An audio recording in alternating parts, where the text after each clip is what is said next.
What up YouTube, Joey Shattuck here with 7 quick tips for betting on March Madness. So the first tip here is kind of a two-parter. It's use live bets to hedge.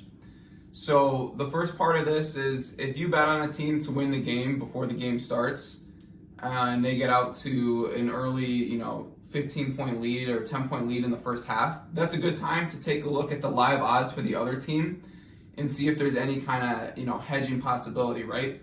Because if you bet on a game that was like, let's say you bet on a team that's like plus 100 odds, so pretty much even money before the game started, and that team gets up big in the first half, more than likely the team that you didn't bet on is going to be like plus 200 or maybe plus 250 odds if that team goes down in the first half, which is a good time to bet some money on that team, so you're guaranteeing yourself some profit either way. The second part of tip number 1 here is to just take advantage of game flow opportunities, right? So if a team goes on a 10-0 run and you know that the other team still has a lot left in the tank, that's a good time to sprinkle a little money on them. The second tip here is don't forget to look at the location. So for March Madness specifically, games are played at multiple different locations, and with there being so many teams, it's inevitable that some of these teams are going to be located in that state or located within an hour or two of that game site. So these games are essentially they're kind of more like home games than the majority of the games in the tournament played.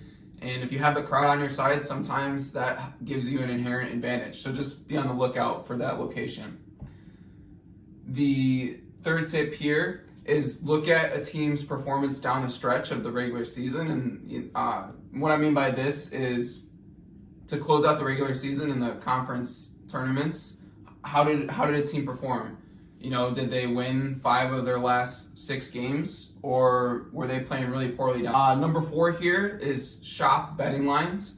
So what I mean by this is, I live in Michigan, so I have, I think close to 10 different online sports betting options to choose from, and I have accounts at several of them. So if I'm going to bet on, if I'm going to bet on a money line underdog, then I'm going to look at least 2 different sports books to see which sports books offer the best odds.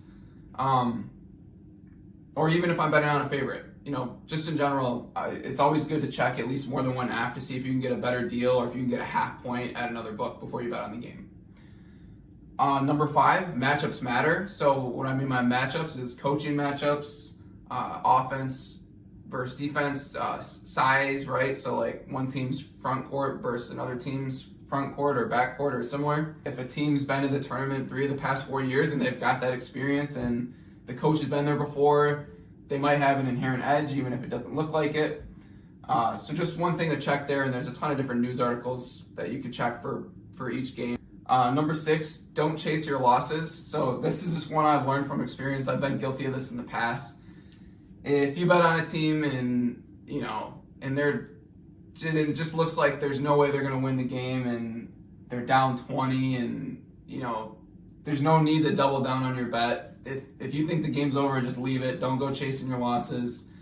And likewise, if you bet on a team and you lose money, you don't have to double your bet on the next game, right? It's a long tournament. You're going to get plenty of opportunities. So just stick to what you're comfortable betting and don't try and, bet more to cover up those losses.